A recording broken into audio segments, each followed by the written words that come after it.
All right, today we're going to be going over a review of rhetorical devices. So before we begin, I want to make sure everybody knows that rhetoric is the ancient art of persuasion. It's a way of presenting and making your views convincing and attractive to your audience or your readers. So you can think of it kind of like the ancient art of the Jedi. In this case, instead of use the force, we're going to use the rhetoric. So before we jump into our rhetorical devices, I want to remind everybody of the three types of rhetorical appeals. So the first one is logos, or the logical appeal. For logos, what you need to remember is that it's an appeal to logic, which means you're trying to convince an audience by the use of logic or reasoning. So this equals that. To use logic would be to cite facts, statistics, look for numbers, make historical or literal analogies, citing certain authorities, things like that. You're proving you're right because there's no other logical answer. Then there's ethos, the ethical appeal. For the ethical appeal means to convince the audience of the author's credibility or their character, or the audience's sense of right versus wrong. So basically, they're saying, I am an authority figure, you should believe in me. I am an expert in this topic, therefore, you should trust what I have to say.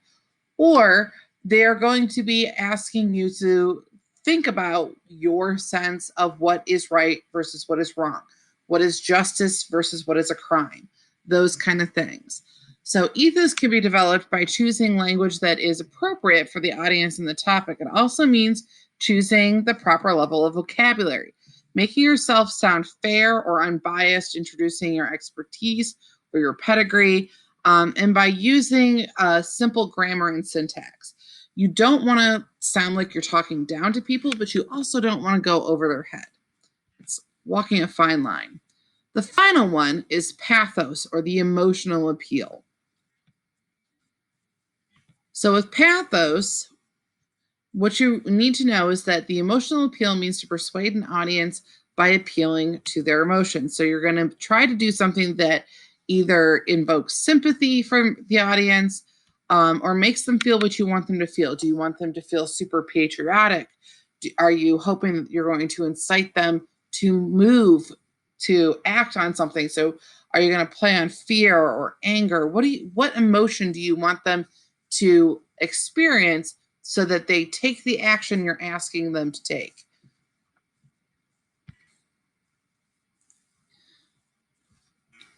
A common use of pathos would be to draw on pity or sympathy from an audience. Authors' use of pathos would be to other uses inspire anger from an audience, or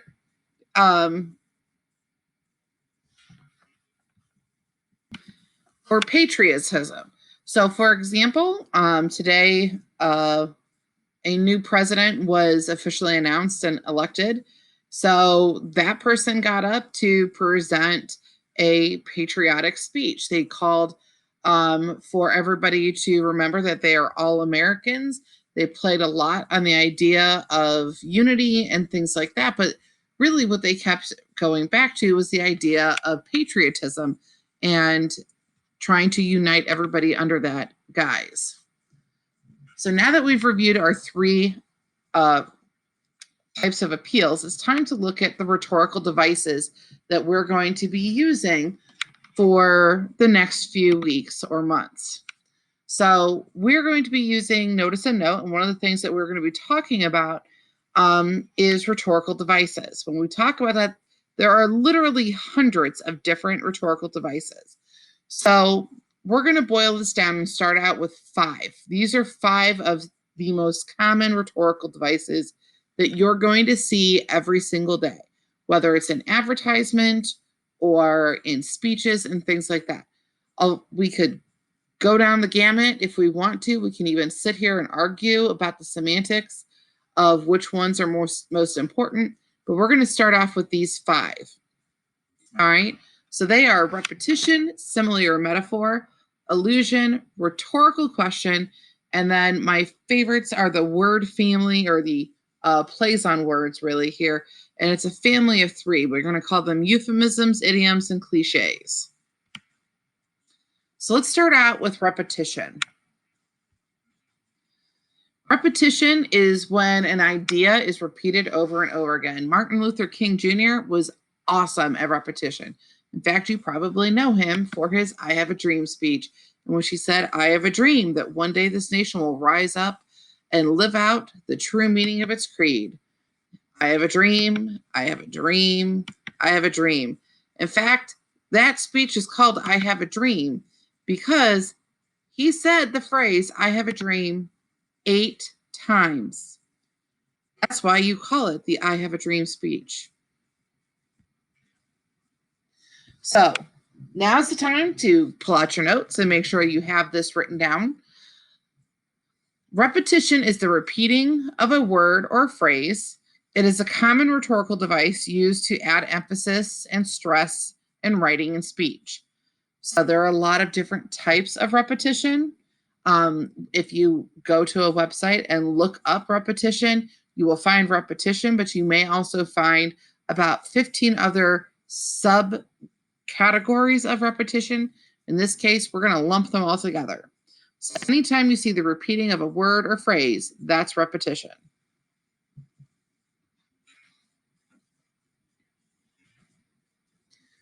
All right. The next one that we're going to look at is actually a twofer. It's simile or metaphor. Simile and metaphor are kind of like kissing cousins, if you will. That was my simile for the day. Similes are a comparison of two different things that use the words like or as. This is to show a common quality between the two things, like calling something kissing cousins, or saying that they're like kissing cousins, rather, as opposed to saying they are kissing cousins. So write down your definition for simile. And then for metaphor, that's where we would change it to say they are kissing cousins. It's when your writer or speaker relates two unrelated things that are not actually the same, and the audience understands that it's a comparison, not a literal equation. So I'm not saying that these two words are actually going to somehow commit a kiss, because they're words. They aren't people or other creatures that are alive. So they're not personification. So a good visual example here would be my dog is as smelly as dirty socks. It's a children's book, by the way. Because it has as in it, saying my dog is as smelly as dirty socks is a simile, versus Albert Einstein's famous quote, all religions, arts, and sciences are branches of the same tree, is a metaphor. So that brings us to allusion. An allusion is the reason people don't always understand my jokes, because if you don't understand the reference for the allusion, you don't understand the joke. So an allusion is when somebody references another idea or pop culture moment or historical event or another writer when they're writing. All right. So whenever somebody misses class, they always say to me, what did I miss? Or they might come into class and say, what are we going to do today? And my go-to response is the same thing we do every day: try to take over the world. If you've never seen Pinky and the Brain, then you're not going to get that joke. So an allusion, again, is a brief or indirect reference to a person, place, thing, or idea of historical, cultural, literary, or political significance. A lot of times it's going to be a pop culture reference. You might see somebody say something about, like, these are not the droids you are looking for. They're making a reference to pop culture.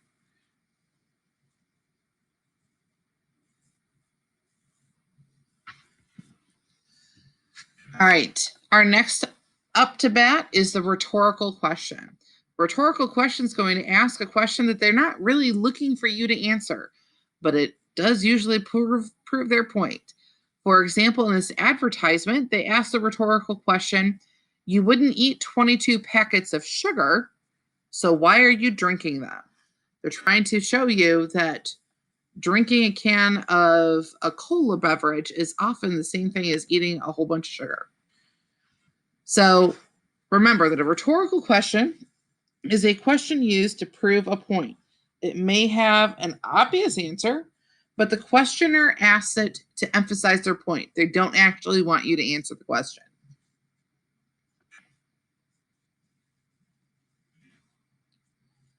All right, and that brings us to our last little trio here of euphemisms, idioms, and cliches. So these, much like metaphor and simile, are very closely related. So euphemisms are polite, mild phrases which substitute unpleasant ways of saying something sad or usually uncomfortable, whether that's uncomfortable for you or for the person who is talking to you about them. For example, instead of saying somebody farted, you might say they cut the cheese. Or if I'm trying to sell you something, I don't want you to pay less for it because it's used. I'm going to tell you it's certified pre-owned, which makes it sound a little bit better. And maybe you'll pay slightly more than you would if I told you it was used.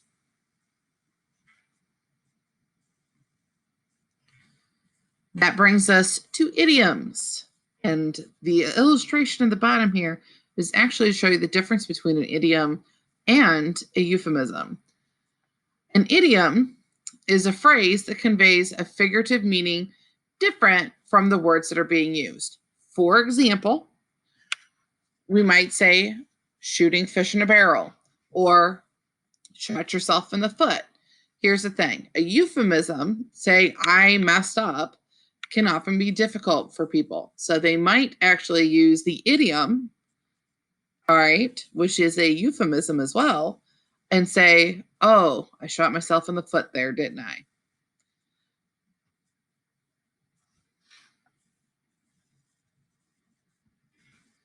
And then finally, that brings us to cliche. A cliche is usually one of those idioms or euphemisms, but sometimes it can be a little bit different, that is so overused that it kind of starts to lose its meaning. And people, typically teenagers like yourself, will roll their eyes when somebody says it. So, for example, if somebody has ever said to you, every cloud has its silver lining, or happy ever after, or don't judge a book by its cover, like a kid in a candy store, when pigs fly, light as a feather, easy as pie, going bananas, try to take over the world, that kind of thing. Usually, you guys will pick up really quickly on a phrase that a teacher will say over and over again, and it will become cliche to you, and then you use it to mock them. And that's fine because teachers know that they're cliche. All right, hopefully you've taken all of the notes that you need to take and answered all of the questions that go along with this video. If you have any questions or you still need support, please feel free to check out other resources that will be provided for you in class, or to check in with your teachers during their asynchronous time. Have a great day and make great choices.